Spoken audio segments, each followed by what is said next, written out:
to assess the extent of the damage caused by the floods, which have been ravaging various parts of our country for the last almost 1 month or so.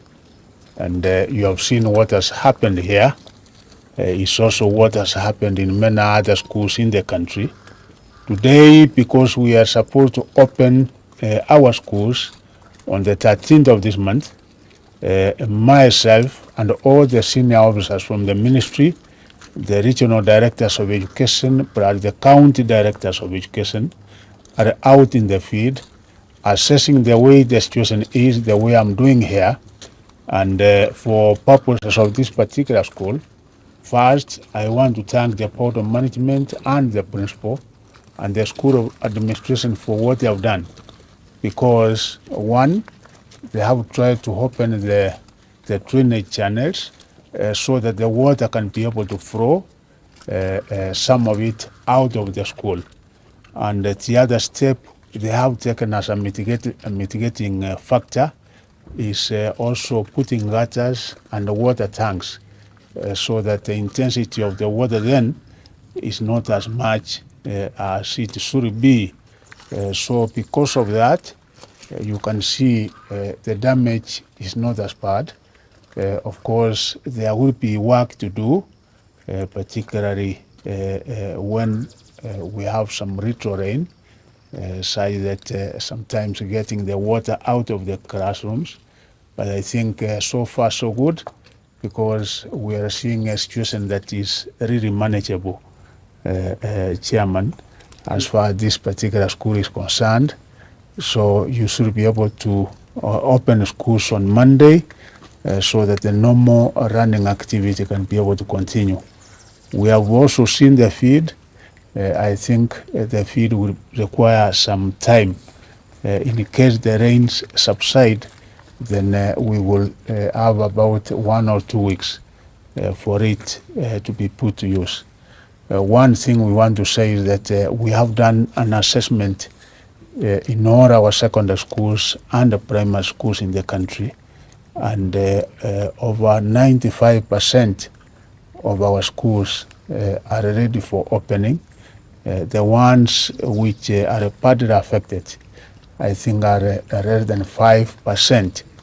And when I say badly affected, are those that some of them you will get that 100% of the toilets have sunk, have collapsed, such that because we don't have toilet facilities, it might pose a serious challenge for us to have students in those particular schools. But as I've said, those are very few.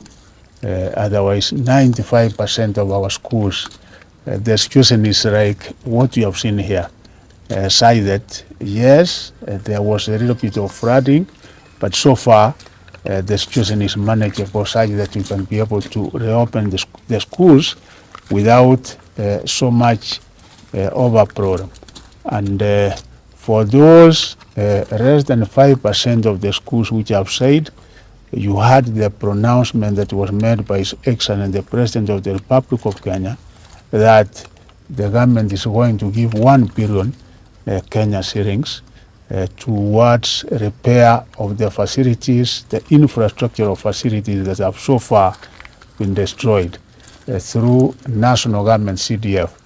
So this is one thing that we are going to partner, cooperate with our members of parliament from the respective constituencies that have had infrastructure or development facilities destroyed, so that from there they can now be able to rehabilitate and maintain and repair the facilities that have so far been destroyed during these very heavy rains. So we want to reassure the parents that our children will be safe once they get back to school, and even those that are day scholars, those who are day scholars, where we find that roads were rendered impassable because of the very heavy rains that moving from one area to Another is a program.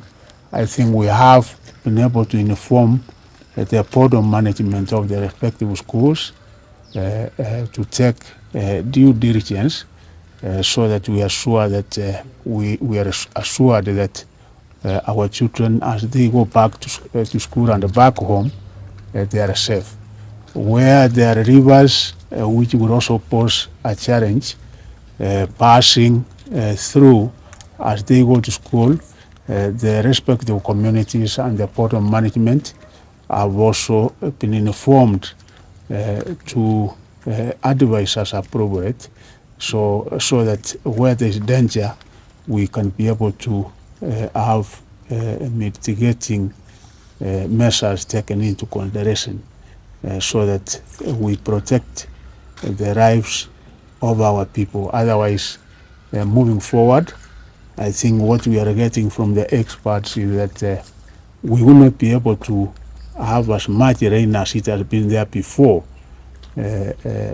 So, if anything, the situation will go on improving all over the country. And it is not going to be so much of a challenge as far as our schools and the reopening is concerned. One is that, yes, it's only 2 weeks. We will be able to look at it, particularly those who are in Form 4, and see how we can be able to recover by probably extending a few days, because they were expected to close down the schools in August for 3 weeks. So we might minimize the number of days that schools will be closed down in the month of August, so that whatever was supposed to be covered in the syllabus and the curriculum can be recovered during that particular time. And concerning your question about, yours was about? Mine was about kuna wale ambao schools ambazo. Yes, asante sana. Kwanza ile mashule ambaye wale wamekabiliwa na hii taabu wanakaa kwa wakati wa sasa, si there are not that many. We have 7 primary schools and 3 secondary schools where people who have been displaced because of the floods are temporarily staying as of now. And we are collaborating with national government, internal security, and Ministry of Issues, so that we can be able to relocate these particular issues to other alternative areas in order for us to make sure that the students can be able to come back to those particular schools as of Monday. So this is one of the assignments that we are also doing to ensure that the relocation is done in a smooth and seamless manner.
When it doesn't rain, then we have to clear up. We have to clear up and have the music. But we have done mitigation tanks so that we can actually have the water harvested in the water tank. That has mitigated the flooding in the classrooms. And even here, it's a little bit less because of that.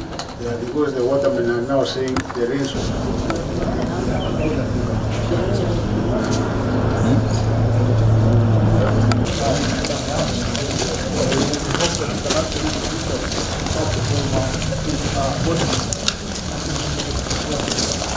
Exercise is moving all over the country, The regional directors of education are all over. The county directors of education are also all over.